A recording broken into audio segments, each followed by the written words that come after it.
Beti, në fakt ashtu edhe si mund të pritej për shkak edhe të afërsisë të vendeve të dy aktiviteteve apo eventeve, nga njëra anë protesta e cila vazhdon, siç e thatë edhe ju, në ditën e 13 para kryeministrisë, nga ana tjetër festa e 35 vjetorit të themelimit të Partisë Socialiste, me fakt edhe kjo e vendosur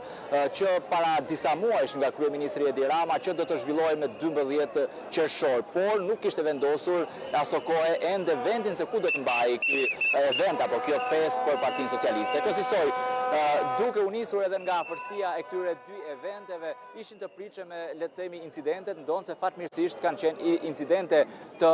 le të themi të vogla. Së pari që para se të niste si protesta, ashtu edhe nga ana tjetër eventi festiv i Partisë Socialiste për 35 vjetorin e themelimit të saj, një zonjë e cila ishte e pranishme para kryeministrisë dhe kishte marrë përsipër që të qëndronte në këtë protestë, nga ana tjetër mori të paktën nga ajo çfarë ne pam përsipër që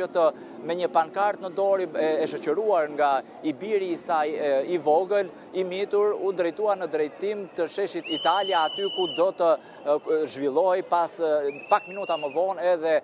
eventi me pjesëmarrjen e kryeministrit Edi Rama për 35 vjetorin e themelimit të Partisë Socialiste. Pavarësisht kësaj dhe tentativës së saj për t'u drejtuar kësaj sheshit Italia, kanë ndërhyrë forcat e policisë, të cilat kanë bërë menjëherë të mundur largimin e zonjës për të mos lejuar krimin e incidenteve të tjera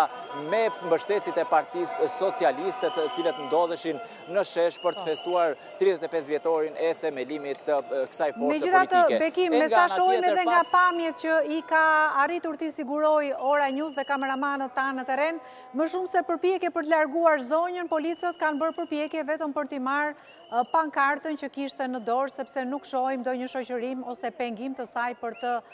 vijuar më tej, thjesht i kanë marrë pankartën. Po, ndërkohë ka qenë edhe incidenti tjetër, ë?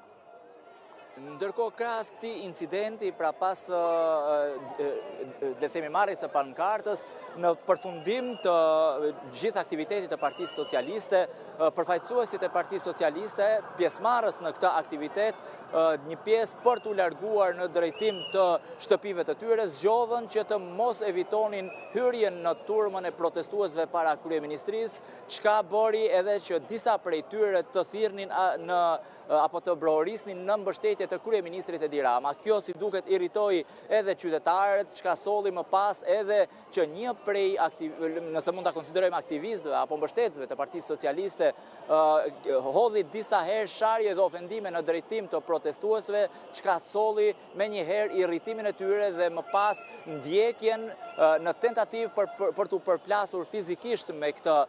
qytetar i cili njëkohësisht mbante përdor edhe një